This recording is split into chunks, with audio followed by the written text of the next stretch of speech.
First of all, the problem is it is clear that the international climate strategy is failing. Although 197 governments signed an international treaty to reduce emissions 33 years ago, ever since then, concentrations of greenhouse gases and temperatures have been steadily rising.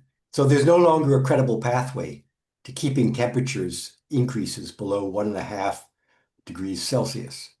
Average global temperatures for 2024 were 1.6 degrees Celsius above the historical baseline.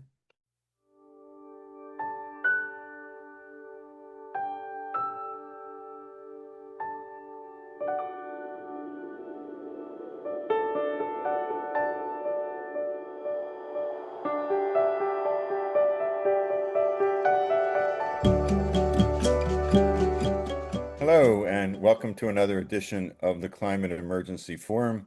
I'm Herb Simmens. I'm the author of A Climate Vocabulary of the Future. And really, thank you so much for joining us for an extra special program that we have today, because we're honored to host and moderate what will be a discussion of a new preprint that has significant opportunity to recast and suggest a new climate strategy for the world. And our program today is about the fact that our climate strategy is failing. What's next? And we have with us two extremely well qualified guests and presenters that I will be introducing in a moment or so. But I just wanted to give a minute's context. We are at a pivotal moment, as you'll hear. The Earth is already warmed by at or near 1.5 degrees C. We have collapse of ice sheets, and the leading expert in the world on that can speak about that. Permafrost thaw, disruption of ocean currents, other tipping points that are highly likely to be activated, temperatures below 2 degrees C, and we're not too far from there. So this reality demands that we rethink our climate strategy, that we not keep doing the same thing we're doing and failing over and over again. And so with that, we'll be delving into what this new strategy is, what some of the ethical issues are, what some of the challenges are, what some of the practicalities of this strategy. So we really want to thank you for being here today as I introduce our primary author of this paper, A Realistic Climate Strategy, and that's Graeme Taylor of Australia. Also, I understand, Graeme, you have a Canadian background as well. And so you're amongst friends here in Canada, and you're amongst friends with me, even though I'm just below the border or so. So Graeme, after retiring from a career as an emergency medic, made a major shift where he completed a PhD in sustainability. He's written a couple of books, including Evolution's Edge, The Coming Collapse and Transformation of Our World. He's been a lecturer at 2 Australian universities and a fellow of the Global Greening Alliance. His current focus is developing a viable climate strategy to prevent catastrophic environmental damage. And with that, Graeme, we're so happy to have you here. Give us a brief kind of overview. What are the key points that make up what you and Peter Wadhams and others who are your co-authors are saying is a realistic climate strategy that can reverse the consequences that we're experiencing now of climate change? Welcome, Graeme. Well, thank you. First of all, the problem is it is clear that the international climate strategy is failing. Although 197 governments signed an international treaty to reduce emissions 33 years ago, ever since then, concentrations of greenhouse gases and temperatures have been steadily rising. So there's no longer a credible pathway to keeping temperatures increases below 1.5 degrees Celsius. Average global temperatures for 2024 were 1.6 degrees Celsius above the historical baseline. So most leading climate scientists now expect global temperatures to rise by at least 2.5 degrees Celsius to 3 degrees Celsius. So rapidly rising temperatures are causing increasingly extreme and destructive weather. On February the 2nd, 2025, this year, temperatures at the North Pole were above freezing. That's in February, which is 20 degrees Celsius above normal. More frequent and dangerous heat waves are causing disappearing mountain glaciers, retreating sea ice, degrading terrestrial and marine ecosystems, rising sea levels, expanding desertification, and ever more intense wildfires. At the same time, extreme precipitation events are increasing floods and soil erosion and decreasing crop yields. Global heating is caused by the imbalance between the heat coming to Earth and the heat being reflected back to space. Between 1971 and 2020, global greenhouse gases trapped roughly 380 zettajoules of extra heat, which is 25 billion times the energy emitted by the Hiroshima atomic bomb.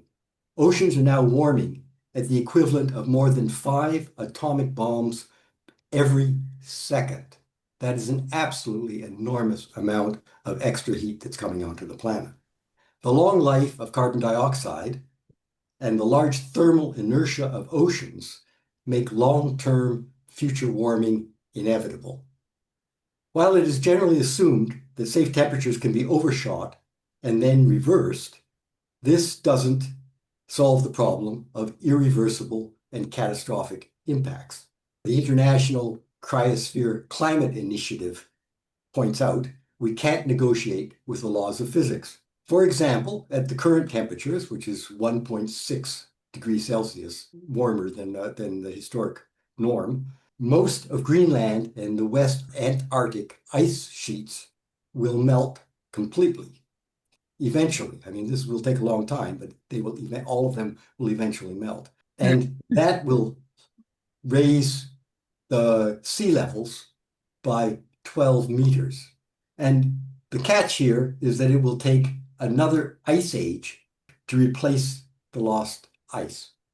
Present mitigation efforts rely on sharply reducing greenhouse gas emissions by mid-century and achieving net zero emissions by deploying large-scale carbon removal technologies. Commitments to reduce emissions are inadequate, and even if they're strengthened, these methods alone will not lower greenhouse gas atmospheric concentrations quickly enough to prevent critical climate tipping points from being triggered. My co-author, Professor Wadhams, can talk about some of this later. Achieving net zero emissions will not stabilize the climate. Since the global climate is neither safe nor stable now, it cannot be safely stabilized at higher temperatures. For example, since 2023, 84% of the world's coral reefs have been bleached by marine heat waves. If average global temperatures are allowed to rise to 2 degrees, that is, by another half degree, almost all the world's coral reefs will die. And once they have been reduced to rubble, which is what happens, they cannot recover. So we're talking about irreversible, catastrophic impacts that are already occurring. So the situation is a lot worse than most people and most policymakers actually understand. It's actually much worse. But on the other hand, there is a solution. And this solution also is a solution that isn't very well understood. And in fact, it's been rather taboo to talk about it. So what we want to do is we want to breach some of the taboos by talking about not only the scale of the problem, which many fossil fuel producers don't want to admit, or they want to believe it's a climate hoax. And on the other hand, we want to talk about a solution which many climate geoengineering opponents have not wanted to even discuss. There are many possible solar geoengineering methods out there. 3 key approaches are aerosol injections in the stratosphere, marine cloud brightening, and thinning the cirrus clouds. These methods, which reflect a small percentage of sunlight back to space, are the only feasible way to stop dangerous climate change in the near term. Solar geoengineering opponents have not proposed any viable alternative strategy. While solar geoengineering has risks, the risks of continuing the current trajectory are much greater. The biggest risks of mass extinctions come from climate change, not from the unlikely chance that a geoengineering intervention might be suddenly stopped. However, solar geoengineering will not stop rising concentrations of greenhouse gases acidifying the oceans and destroying critical marine ecosystems. These cooling interventions are urgently needed, but not as substitutes, but as supplements to more robust strategies for reducing and removing greenhouse gases. Major powers, including the United States and China, are already researching climate geoengineering.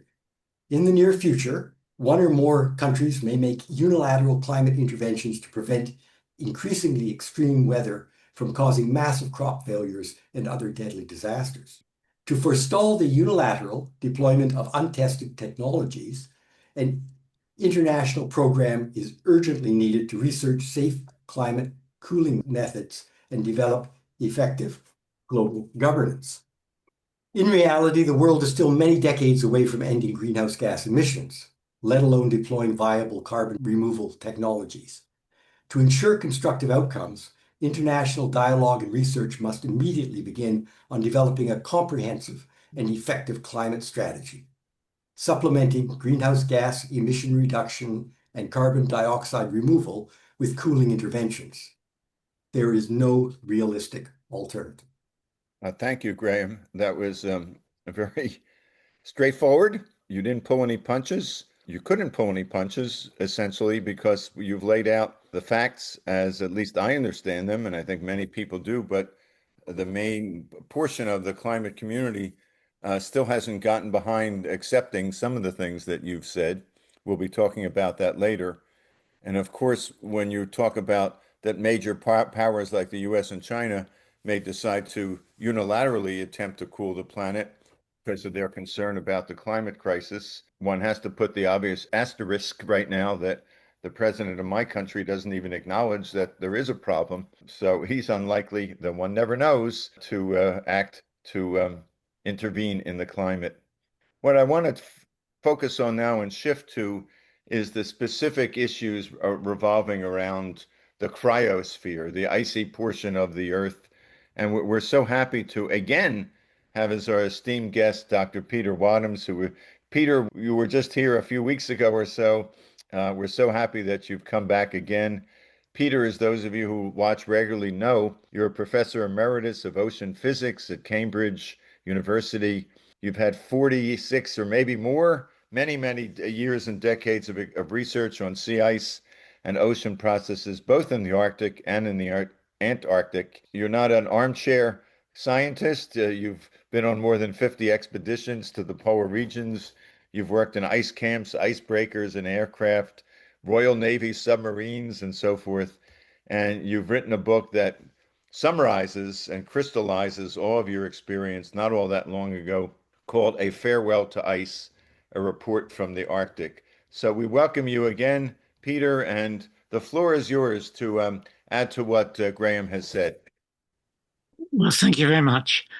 It's a statement that's often made, but I think it contains depths to it, which is that you can't argue with the melting point of ice. And this is, it contains more truth than it seems, because you're not, what we're doing into the world now is not just warming it to the point where ice is melting, although that's what we certainly are doing, but we're also changing the state of the ice in a way that is completely different. When you look at the ice now, today, it's black.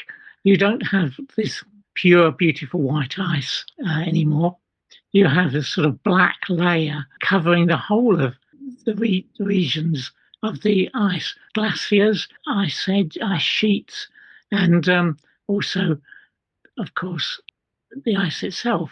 So there's this material, which is black, is the enemy of climate change, or the enemy of climate change of the warming state, because it causes the surface material to become to melt more quickly. So we're having a double whammy hitting the Earth. that as well as everything else, we're warming, we're injecting black material onto the surface, and that black material is largely dirt and gases, and from the fact that the Earth, large areas of the Earth, are constantly melting due to the melt surfaces, and so we're not getting simply a single dose of heating. We're getting a double dose because the ice is melting as well. So that's causing a speeding up of climate change and a speeding up of meltwater generation. That is, the meltwater which is generated within the ice runs out through the surface and causes us to melt more quickly. And that's not a minor point, as previous speakers shown us.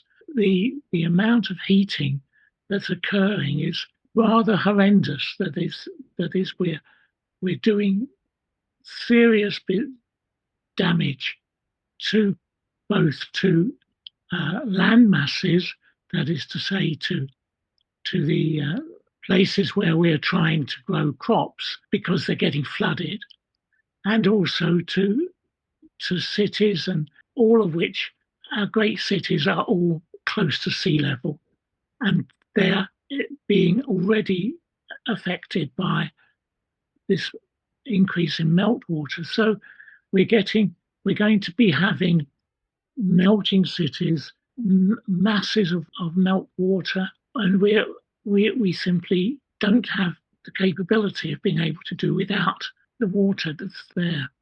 So I think we're in an accelerating disaster, the disaster of having to cope with warming and at the same time having to cope with that water itself.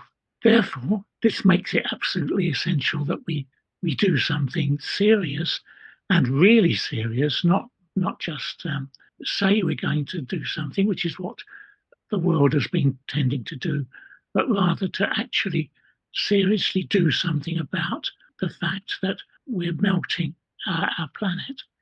And that means the methods that Graeme has talked about, that is, injecting stratospheric aerosols, causing cirrus clouds to become more diffuse, and indulging in marine cloud brightening to bring out the melt that we want to get rid of. So we need to do all these things, and urgently, just to put a temporary stopper on warming while we do something else, which has yet to be specified, which is to actually deal with it completely. And then to deal with it completely involves, of course, ceasing to emit the stuff that's causing all of the damage. So we have to reduce our emissions or cease our emissions, but at the same time, for the time being, we can try to put a sticking plaster on that by adopting new techniques to deal with the climate warming.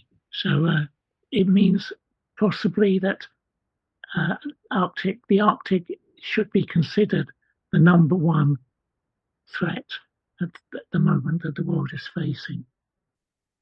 Thank you, Peter. Your words are very clear and very stirring and reinforce what Graeme said about the fact that it's not about abandoning emission reductions or abandoning our early attempts at removing CO2 from the atmosphere. It's, as Graeme said, supplementing them, but supplementing maybe is too weak a word. It's making that a priority right now to directly cool the Arctic in particular, but the planet in general, through a variety of techniques that are just now beginning to be researched in the laboratories in universities and other places around the world.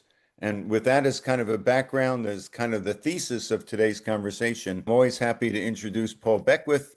Paul is a systems scientist from Ottawa, has taught at several universities, and who runs an extremely popular and informative YouTube channel on a whole variety of greenhouse gas issues and climate change. And Paul, the floor is yours for whatever questions or comments you'd like to direct to either Peter or Graeme or both. Thank you, everybody. So I love the name A Realistic Climate Strategy. Reality is something that we're struggling with right now, given that AI is capable of creating a reality of its own, which is completely disconnected from the truth, especially on social media. Many people that use Facebook and Twitter and other things extensively are getting a completely unrealistic picture. That's a real problem for not just democracy, but for addressing any real problem. So science and scientists, the overall specialization, the way science is set up, the way we do it, people are over specialized. They have tunnel vision. They just are experts in their own subspecialty. They're compartmentalized and they don't see the big picture. And in order to grasp what's going on with the climate system, that is completely misleading. People don't understand the overall climate system, how quickly it's changing, and the dire straits that we're in. So we really need a huge dose of reality on the overall systems. James Hansen's talked often and frequently and strongly about how climate change has accelerated rapidly, at least just in the last few years, for various reasons. Most of them are to do with the reduction of sulfur in shipping fuels, the cleaning up of air over China and other countries by reducing air pollution and sulfur, so fewer aerosols, fewer cloud condensation nuclei, fewer clouds, and therefore greatly increased warming, a lower albedo or reflectance of the overall Earth by a few percent in just a few decades. And this is extremely concerning. So, you can look at those numbers on how much temperature will rise over time, and it is a very highly nonlinear system. We're already looking at 1.5 Celsius in the rearview mirror. My best estimate would be I think we're going to be passing 2 Celsius in less than 10 years, say by 2035, and I think we're going to be passing 3 Celsius in less than 25 years, which would put us before 2050. Those are my view. That's my view. What can we do about this? There's only one thing, as Graeme and Herb and others are pointing out. We have to change what we're doing. I mean, our strategies are all failing, and the only technologies that I see addressing this problem is we all talk about slashing emissions. That takes time, doesn't have immediate effect. There's in the mainstream is discussion about carbon dioxide removal methods from the atmosphere, methane removal, etc. Again, we don't have technologies at scale, and those things all take time to do. So that leaves the only option to deploy what's often called SRM or solar radiation management. I like that acronym for calling it solar reflectivity methods. SRM could be solar reflectivity methods. The albedo or reflectivity of the Earth is dropped. We just need to restore it to what it was. We need to reflect away more sunlight. So there's a number of people that are thinking of these ideas, but it is far from mainstream. Another thing that Hansen's pointed out is part of the problem is that the media has certain go-to people, go-to scientists, just a handful of scientists who, they go to whenever a climate issue arises, whenever there's a natural disaster, etc. And they ask them, well, what's climate doing, etc. And they get the response from these handful of people, and yet there's thousands of scientists, people working on this, and we get a very biased view. And those handful of people are generally poo-pooing things like solar radiation management or solar geoengineering. So we get a completely distorted and inaccurate picture of what's going on. So I think this paper is essential reading. It's a realistic climate strategy. It's got up-to-date information on how the climate system is accelerating on our planet and the ideas that we actually need to start looking at deploying. Because if we don't do this in a logical fashion, we're going to get a billionaire somewhere saying, hey, I'm going to try I'm going to chuck a bunch of sulfur into the upper atmosphere and cool the planet, and we'll just get somebody to do this without any oversight, because it's feasible to do this and it could cool the planet half a degree in 6 months.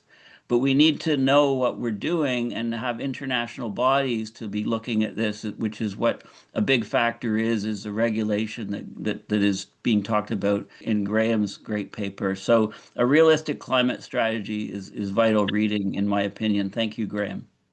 And thank you, Paul. We'll wait for Peter Wadhams and Graeme to respond after we hear from Peter Carter.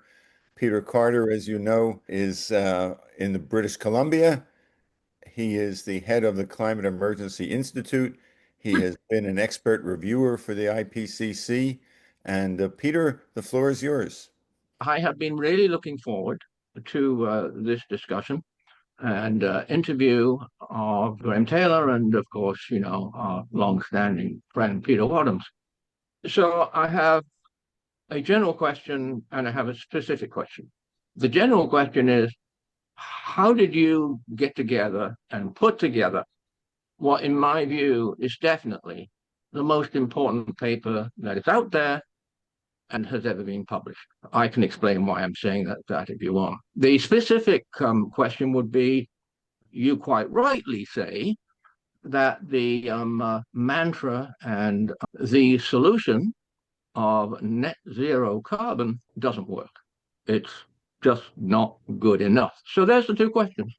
There you go, Peter Wadhams and Graeme. Would you like to answer Peter Carter's questions as well as anything that Paul might have earlier mentioned? I'll just mention a couple of things I didn't mention earlier, one of which, of course, is the ongoing tragedy of having the most powerful person in the world as being a complete idiot. And that's terrifying because part of the idiocy consists of pretending that climate change is a hoax, and that clearly it's not a hoax. And if we don't take it seriously, we are the ones who pay the price. So that's a number one thing. And of course, an aspect of this has been the destruction of record keeping. One of the ways which we managed to recognize the changes in climate, the cycles that are happening, is actually keeping very careful records of climate change and the various aspects of weather. And we've done that for about 100 years, and we've just stopped because of this lunatic at present in the White House.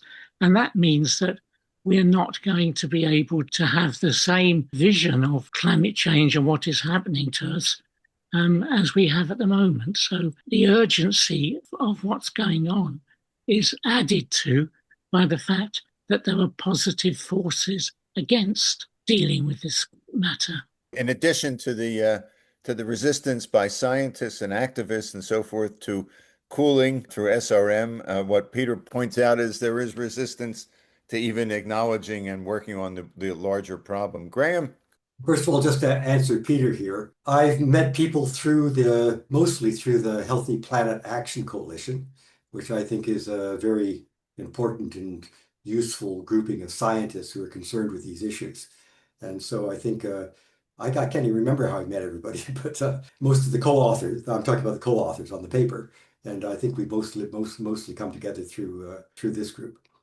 To get back to what Peter was saying, which is very important, is that part of the big resistance to solar geoengineering is that the subject has been taboo, or it is being downplayed. The whole issue has been downplayed from all sides of the spectrum.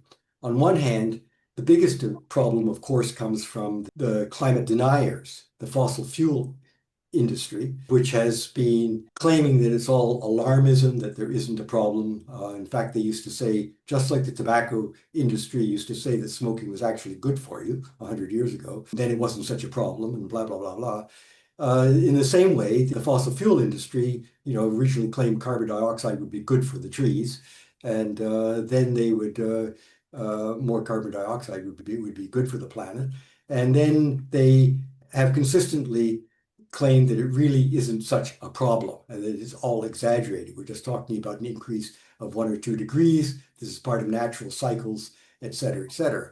And they are completely, and they are still, again, this tremendous tragedy of having a climate denier in the White House. But he's not alone. I mean, you've got Putin in Russia, you have all the other, the Saudis, you have all the petrostates and all the industry putting in vast amounts of money into spinning the issue and denying the issue. And again, finding there's always out there are a few scientists who are willing to, who are either themselves completely blind or are willing to sell their souls for a good income in order to support the spins. And part of the spins are denying the need for cooling interventions and to claim that the current processes are on track. All we need to do is increase them, and we'll do that over time. And in effect, stating that we have decades in which to solve this problem. And if we overshoot safe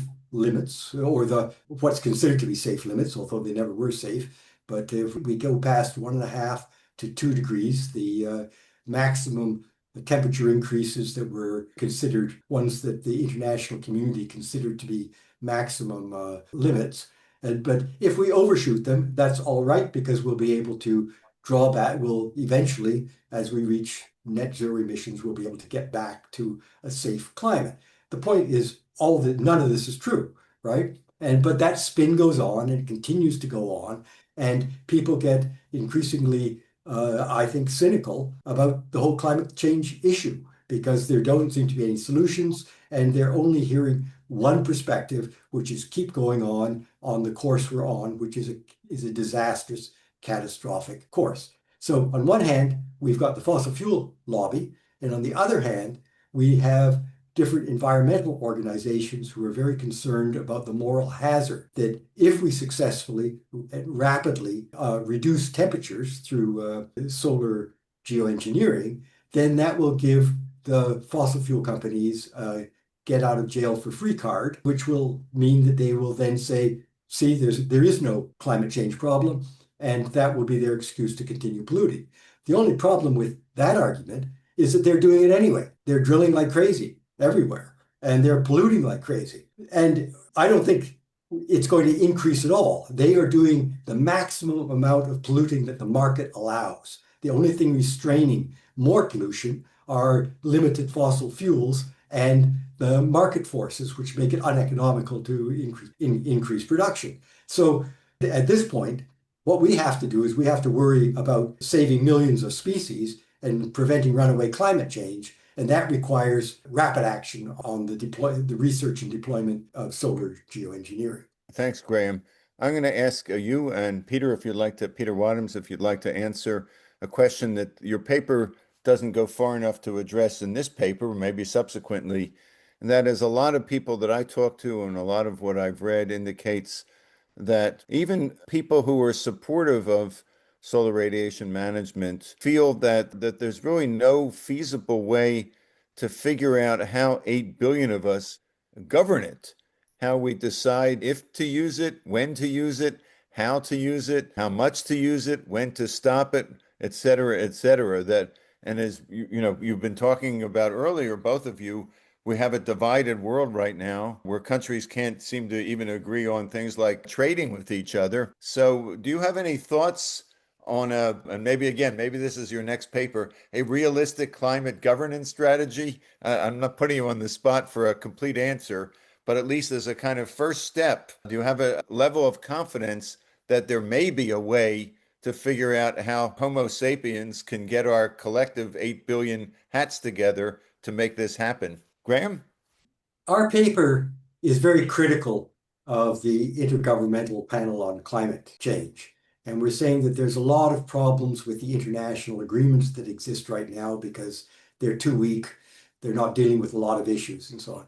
But at the same time, I want to recognize that getting 197 countries together in 1992 to agree to that climate change was a danger to the planet was an amazing diplomatic achievement, right? And I think that the first step towards getting action, international action, is to get a consensus in the scientific community, then among the general public and among environmental organizations and so on the fact that the present climate strategy is failing or has failed, and that there is a need for new methods, for a new approach, and the only realistic approach involves adding cooling interventions to carbon dioxide reduction and removal strategies. I think that once you get that consensus, then action is possible. And perhaps we should need a two-track approach. We need a coalition of the willing to start with, the people that are willing to start researching, and both what are the safe, effective technologies, and also how are they governed, right? As well as then continuing dialogue with everybody else. I think clearly we cannot continue with an approach which is consensus-based, where you only need one or two actors, namely, and historically that's been the United States and Saudi Arabia, but with the support of Russia and so on like that, and Iran, to go ahead and throw a wrench in the works by saying, no, we don't agree, right? Or no, we're going to change the final assessment report to delete any reference to the fact that fossil fuels are causing the problem, which happened for 27 years of the reports admitted. At the last moment, all reference to the fact that the problems were caused by burning fossil fuels was deleted. And by agribusiness, by the way. Agribusiness is a huge part of the problem, and nobody's talking about that. So we have to move away from this consensus approach where you need every single country in the world to be on board before you can do anything. Obviously, if you have that attitude, nothing's going to happen.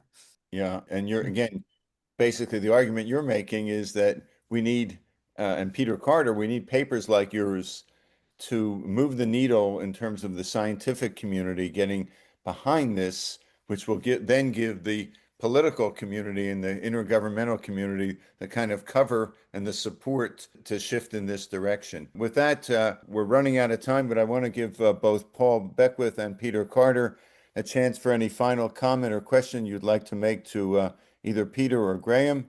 Paul? I think one thing that will maybe move the needle forward faster is mass human casualties from weather extreme or climate events. Look at taking away bodies, people at the National Weather Service who do tornado forecasting, et cetera, extreme weather events in the US. So cutting down those people means that we're going to see a lot more casualties from tornadoes. We're already seeing it.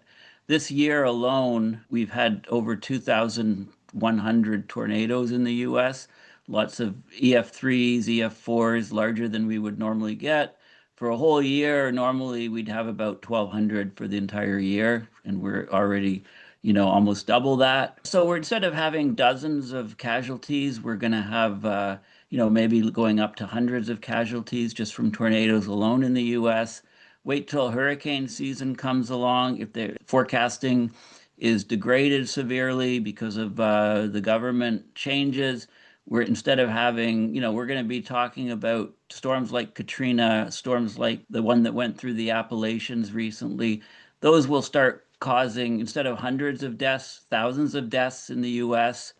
We're rapidly approaching wet bulb temperatures in some of the tropic regions, high population density regions. Think of India, Pakistan, some of those regions. We will exceed the threshold of wet bulb temperature, and instead of hundreds of people dying from heat waves, it could be tens of thousands to even hundreds of thousands. Now, those sort of things, as long as they get proper coverage and are attributed to climate and what's happening, maybe those things will start turning the needle, but that's the future that we're looking at realistically right now.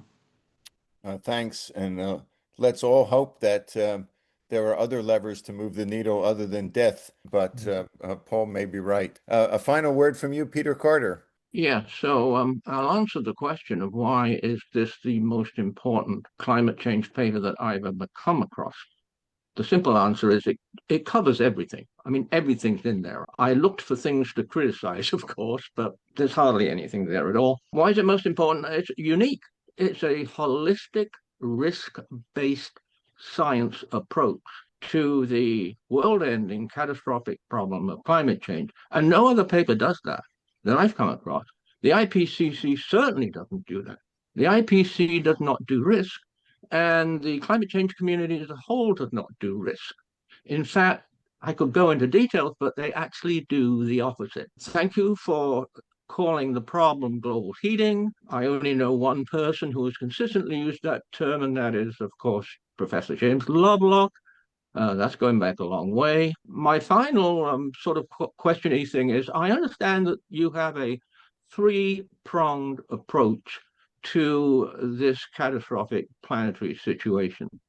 You've got emissions, reduce emissions, cool the planet, and remove carbon dioxide from the air. Now, I just want to point out that on emissions, you have regulation. And I never come across that ever. And of course, that is the basic approach that you have to use to get emissions to reduce. Sorry, Okay. Peter. First of all, thank you for your comments. I just want to comment on that there is, as the opponents of the opponents of solar geoengineering and many of the environmental groups that are worried about the moral hazard involved in in reducing temperatures rapidly, and they're concerned that then allows fossil fuel companies to go ahead and ramp up production and ramp up pollution. However, there's a very simple solution for that, and that's just ban it.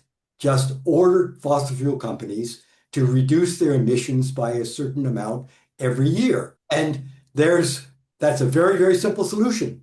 It just requires political will. So what is required on the planet right now is we need to build a critical mass of scientists, of environmental groups, of the public, of policymakers, of the media, and they have to get together all on the same page and say we have a planet-threatening climate crisis that is occurring right now, and we need the climate triad strategy to deal with this. And once you get people on page and get a political will behind it, how do we deal with emissions? We ban them. Really simple. Okay, on that simple note, I want to give the last word to Peter Wadhams briefly.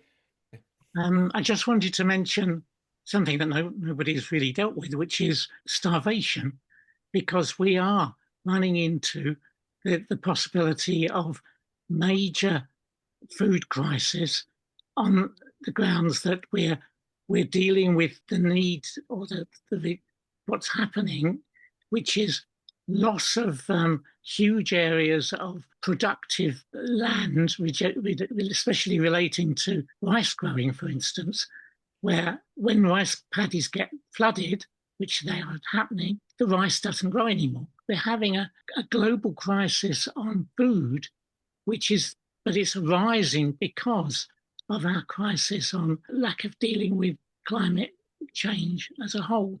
So we have to watch out for that, because that's going to cause massive amounts of death. And Paul has mentioned death and destruction, but I think this is going to be greater amounts of death and destruction than anything else. Thank you, Peter. And we've had a number of programs talking about food and climate change and all the connections between everything we've talked about today. I just sort of wanted to make one editorial comment.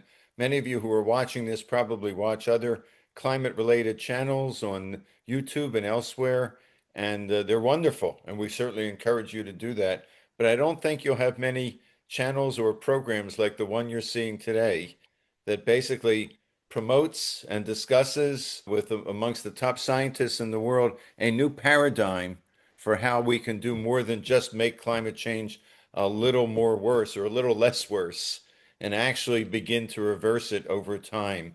And so I encourage those of you who are watching today to learn more about this. The preprint will be linked to below in our description. It is very accessible. Graeme and Peter and others, you've written it in such a way that the average person don't worry when you hear an academic paper or a paper. This is something that's easily understood, easily and strongly communicated. Share it with your friends, share it with your colleagues. If you know any scientists or policymakers or local government officials, send it to them. Because this, as Peter Carter said, this is an extremely important paper. It makes a very clear and concise and logical case that we need to add urgently ways to reflect heat away from the atmosphere. This is what's essential. There are a few more important topics anywhere being discussed than this one. My deepest appreciation goes to Peter Wadhams. As always, you're always welcome. We're so happy to have you back here. To Graeme Taylor, who's new here, but has been a colleague of mine for a few years or so. And as always, to Peter Carter and Paul Beckwith. And if you've liked this program today, please like it here on YouTube.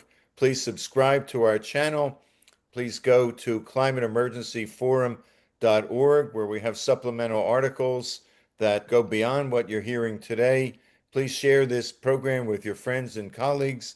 And as always, we'll be back next week with another program from the Climate Emergency Forum. Thank you very much.